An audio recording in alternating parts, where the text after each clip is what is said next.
Bom dia, primeira série. Vamos agora à correção do nosso exercício da página 17 da nossa apostila, tá bom? Era o exercício 21 que ficou para falarmos juntos em casa, vocês trazerem ele corrigido.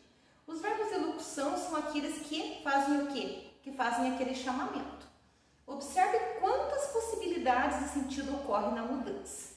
Ali falava para reescrever as sentenças a seguir, mudando o verbo e observando o significado dos enunciados sofreu alteração. Essa atividade, cada um fez do seu jeitinho, por quê? Porque cada um pensou num verbo diferenciado, tá, gente? Então ali, ele disse que estava triste. Se trocar, ele disse, pode trocar por inúmeros verbos. Pode ser, ele falou que estava triste, ele chorou muito triste, né? Então, essa questão aqui, esse exercício, vocês mandariam, como foi feito, explicando, a intenção seria o quê? Que vocês reconhecessem que ao mudar o verbo muda o sentido da frase, tá? Numa frase onde eu coloco o verbo sorrir, se eu colocar o verbo chorar, automaticamente vai mudar totalmente o sentido da minha frase. Ele disse que estava triste, ele falou que ele estava triste, ele chorou tristemente, ele deu a entender que estava triste, né? Ele explicou que estava triste, ele murmurou que estava triste. Então, vocês observem que o sentido emocional, a parte relacionada de como foi repassado a mensagem, quando a gente muda o verbo, acaba mudando o sentido da frase. Isso vocês deveriam compreender. Lá, nesta quinta-feira, dia 15, na letra A viagem pela Ásia, o Papa declarou que há limites para a liberdade de expressão e que é preciso tratar religiões com respeito. Bom, agora aqui em casa vocês vão trocar o verbo. Aqui vou dar mais sugestões. Nessa quinta-feira, na viagem pela Ásia, o Papa Francisco. Bom, eu poderia colocar, por exemplo, na letra A, que ele, abre aspas, poderíamos usar, que ele observou, tá? Uma das possibilidades.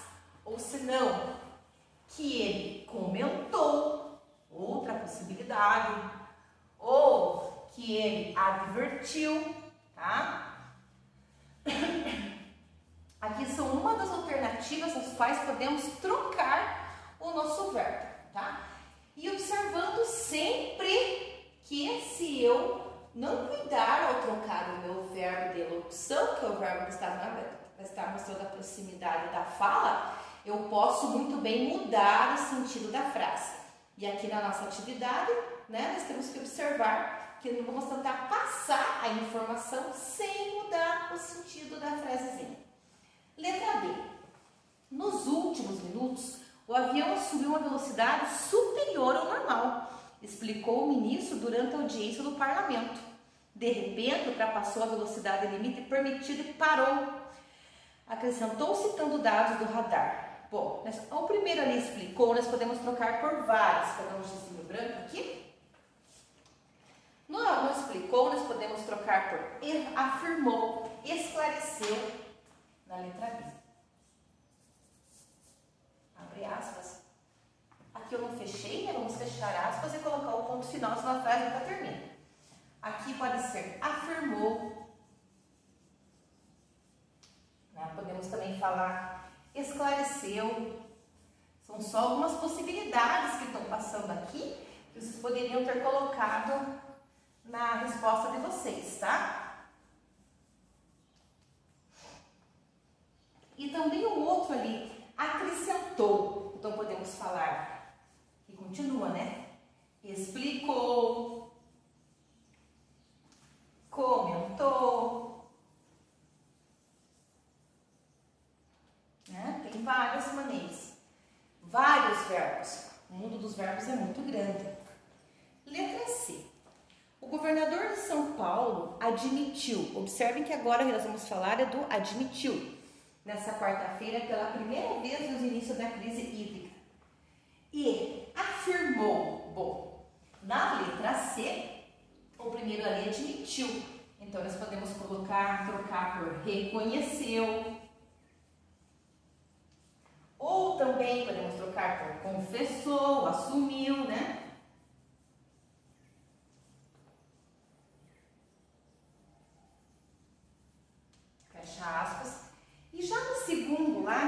quando ele fala afirmou, nós podemos trocar por declarou, destacou, comunicou.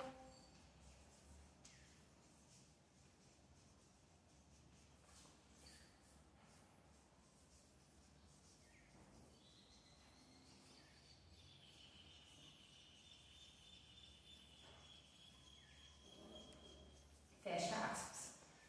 Isso aqui, passar do ladinho para dar para a gente colocar ele na apostila. Esse aqui é para, né, o nosso exercício que ficou para a nossa tarefa. Gente, agora nós vamos falar sobre linguagem. Marca texto em mãos e vamos lá. Lá na página 18, vocês vão chegar na página 18, que nós vamos falar sobre um pouquinho de linguagem, com a página 18. Grifem ali que fala, toda linguagem é ideológica porque a palavra é um signo ideológico. A palavra são expressões, né? Eles são riscos, rabiscos que chegam à formação de fonemas e morfemas que passarão a mensagem para o leitor, que somos nós, né? E não é neutro, né? Ele tem o quê? Ele tem a sua significância. Automaticamente, quando eu faço isso aqui no quadro, vocês compreendem que eu tenho a letra A, né? Daí, o discurso direto, ao selecionar o trecho da fala que quer destacar, o sujeito faz uma escolha que denota a subjetividade. Ao recortar a fala do entrevistado e inserir ela num novo contexto, ou seja, num novo ambiente, o que acontece? O sentido acaba sendo alterado. Só grifar as 3 primeiras linhas, tá? E ao escolher um verbo de locução para apresentar a fala no discurso direto, seja no indireto, o sujeito também está assumindo essa posição ideológica, fazendo uma apreciação crítica, valorando o que é dito. Quando é feita em paráfrase, né? A escolha de palavras e de informações de quem escreve é colocado e não só de quem é ouvido. Esse daqui, eu pedi para vocês grifarem aquelas 3 primeiras linhas, que retomam o que estudamos aqui, gente. Tá? A gente estudou aqui, ó. A gente estudou nessa parte que está falando sobre o sentido do verbo. O que falamos e fizemos aqui. Eu tenho que cuidar muito bem com qual verbo eu escolho, senão acaba mudando o sentido da minha frase. Legal, galera? Agora eu vou pedir para vocês lerem rapidinho, eu vou ler coladinho, vocês pausam o vídeo, vocês vão ler o textinho da página 18, que fala apenas 250 candidatos tiveram nota máxima na redação do Enem de 2014. Vocês vão fazer juntos, vão fazer a leitura em casa, meus queridos, que a gente vai fazer juntos a resolução da página 19. Vamos lá, leitura. Bom, após a leitura do nosso texto, né, a gente vai à interpretação, a reconstituição dos fatos e argumentos dele. Aonde, meus queridos? Na página 19. Vamos na página 19, exercício 2. Exercício 2 é uma questão objetiva que pede que a gente marque um xizinho, uma única alternativa. Aqui, a questão fundamental tratada na notícia da Folha de São Paulo é o quê? Sobre o que ele está falando de maneira principal? Que os candidatos, o número de candidatos que participaram no Enem 2014? Não. Ele não está falando só sobre isso. O número de candidatos que obteve a metade da nota? Não, também.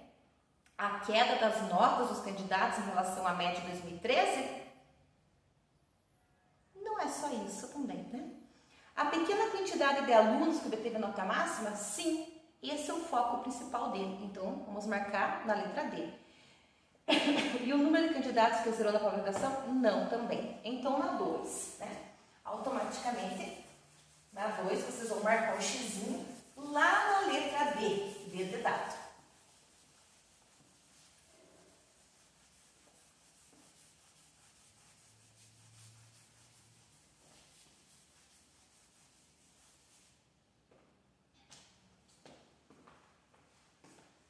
Na 2, a gente vai marcar na letra D, tá? Eu circulei, vocês podem fazer um xizinho se quiserem circular. Esse é o mesmo enfoque dado à notícia publicada no Jornal de São Paulo no mesmo dia? Sim ou não? Não. Por que não? Por que temos que compreender que não? Porque uma trata, porque esta, né? Vou colocar lá, trata sobre o quê? Não, vírgula, porque trata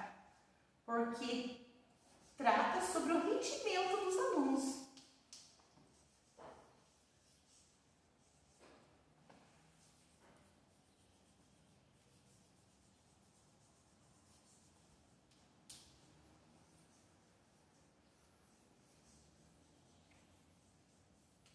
Muito bem. Agora, nós temos algumas informações nesse quadro que está falando sobre a primeira e ou segunda notícia. Bom, na notícia 1 e na notícia 2. Somente 250 entre 6 milhões de participantes receberam nota máxima na redação do Enem. São as duas. Vamos marcar aqui a notícia 1 e aqui a notícia 2, né? Vamos marcar um xizinho na notícia 1 e também um xizinho na notícia 2, porque ambas falam sobre isso.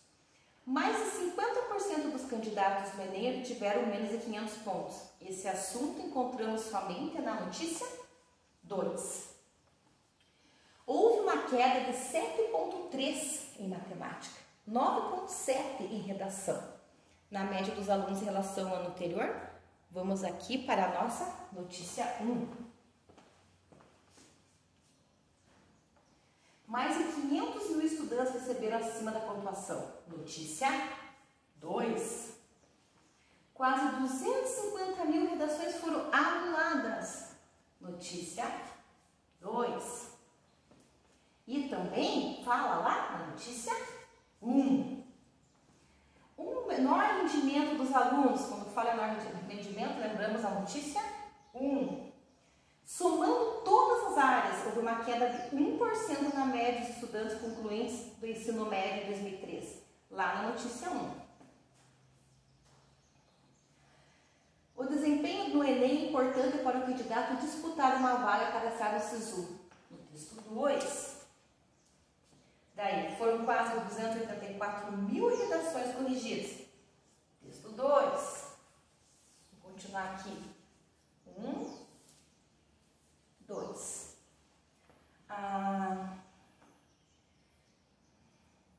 Os profissionais que atuaram nas correções das redações passaram por um processo de certificação. Bom, antes, o ministro da Educação mostra, letra K, sua insatisfação em relação ao resultado do Enem. Texto 1. Os profissionais que atuaram nas correções das redações passaram por um processo de certificação. Texto 1 de novo. E os 2 milhões de redações que foram encaminhadas ao terceiro corretor? Texto 2. Vamos lá. Na letra A temos texto 1 e texto 2. Na letra B temos texto 2. Na letra C, texto 1. Letra D, texto 2. Letra E, texto 2.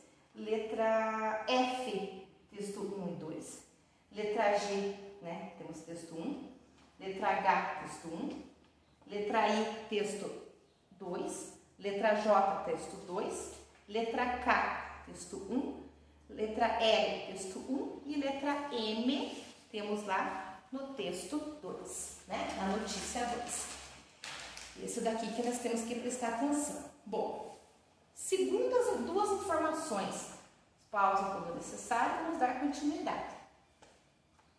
Agora vamos para as informações, gente, relacionadas ao nosso texto. Vamos lá.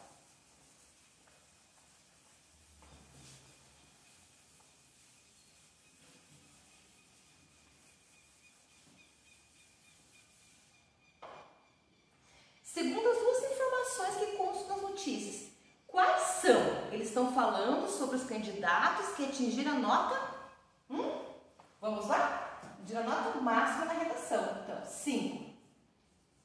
Eles falam, letra bem linda, letra inicial maiúscula, sobre os candidatos do quê? Do que eram esses candidatos? Falando sobre os candidatos do Enem. Olhem lá como é que vamos escrever Enem. Ambas as notícias divulgaram informações sobre os resultados do Enem de 2014. Por que não traz exatamente as mesmas informações? Porque elas abordam, né, temas diferentes sobre este assunto, né? Elas abordam assuntos diferentes sobre o tema.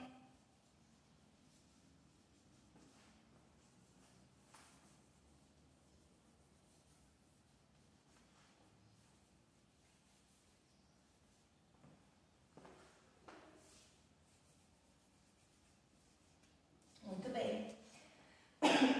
7. Pela comparação das notícias, é possível afirmar que uma notícia traz informações sobre um fato? Não. Por quê? Por que não?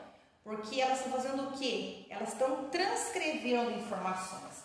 Estão repassando informações. Então, vamos colocar não. Elas estão repassando informações. 7. Não. Elas estão repassando informações.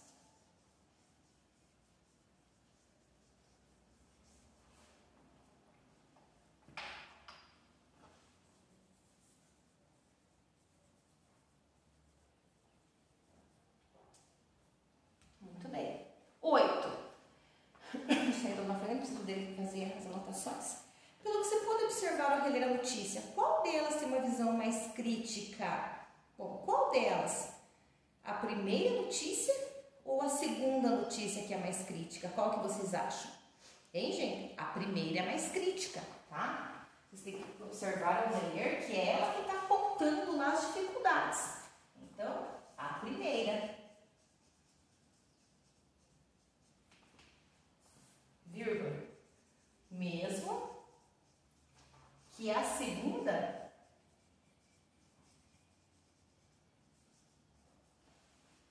aponta partes negativas, né? Ela faz assim, não é crítica essa segunda, ela está apontando só mais assim, de maneira pejorativa. Já na primeira, ela já está falando não só as críticas, né? E sim o que acarretou isso e tudo mais. Muito bem. Agora, nossa tarefa. Tarefa que vocês têm para a nossa próxima aula de amanhã é o exercício 9, tá? E o exercício 10, que vocês têm para amanhã. Somente o exercício 9 e o exercício 10 da página 20. No exercício 9, vocês vão continuar falando sobre o texto. E no exercício 10, vocês vão fazer a comparação dos discursos que tem os dois apresentados, tá, meus queridos? Caso surja alguma dúvida entre essa tarefa ou algum conteúdo, vocês me enviem mensagem que a gente conversa, tá? Um beijo bem grande, tá, gente? Se cuidem e até a nossa próxima aula. Tchau, tchau!